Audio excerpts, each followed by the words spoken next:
People say that a mother's love is unconditional, that no matter what happens in life, your mother will always be there to protect you. I used to believe that.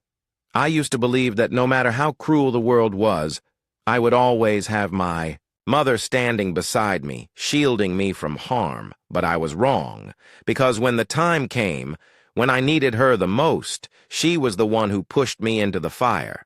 She was the one who stood by and let the monster into our home. And worst of all, she wasn't just a bystander, she was a part of it. This is the story of how the woman who gave birth to me, the woman who promised to love and protect me, tried to hand me over to my stepfather like I was nothing more than a disposable object. And if my aunt hadn't stepped in, if I hadn't found the strength to run, I don't even want to imagine where I would be today. But I'll tell you everything. And I hope, by the end of this story, you'll understand why I can never call her my mother again. My mother had me when she was only 18 years old, right after high school.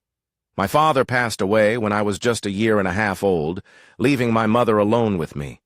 He was the love of her life, and his death destroyed her for a long time. But 3 years later, she met Scott, the man I always called Dad. Scott played the role of a perfect father.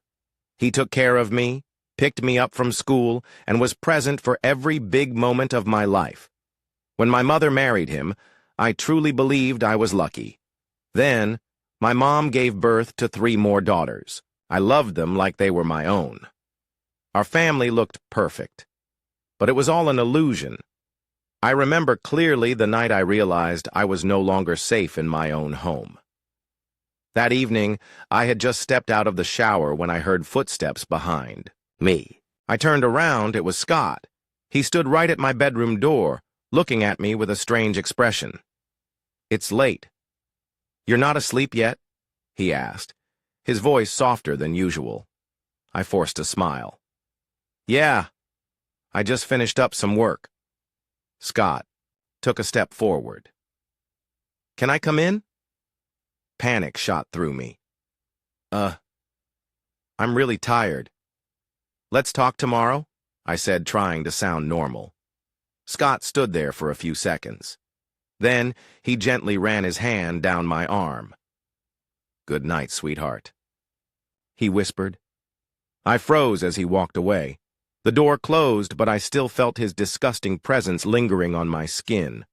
I started avoiding Scott, but he kept finding excuses to be near me. One evening, while I was washing dishes, Scott stood too close behind me. "Do you have a boyfriend?" he asked casually. I stiffened. "No," Scott chuckled. "Are you curious?" I felt my stomach drop. "What do you mean?" I whispered. I could feel his breath on the back of my neck. "I just think you should get some experience. You know, to understand what men want." I slammed a plate into the sink and spun around. "Are you insane?" Scott just stood there, smiling, like a snake watching its prey. That night, I told my mom everything. She laughed. "Oh, honey, Scott's just teasing you. He probably had a little too much to drink." I couldn't believe my ears. "Mom, he tried to hit on me." She shrugged. "Men are like that. As long as he doesn't cross the line, don't make a big deal out of it." I locked my bedroom door for the first time in my life. And I knew then I had to get out of this house as soon as possible. Things were quiet for a while, until my mother got pregnant at 39. Her doctor told her she needed to avoid sex during pregnancy. One evening, my mother called me into the living room. Scott was sitting next to her. She took a deep breath. "The doctor said I can't be intimate with Scott right now, so we came up with a solution." A chill ran down my spine. "What solution?" I asked, dreading the answer. My mother looked me straight in the eyes. "You can sleep with Scott until I'm able to again." I felt the air leave my lungs. "What?" "It's just temporary," she said so casually, as if she was discussing chores. I started crying.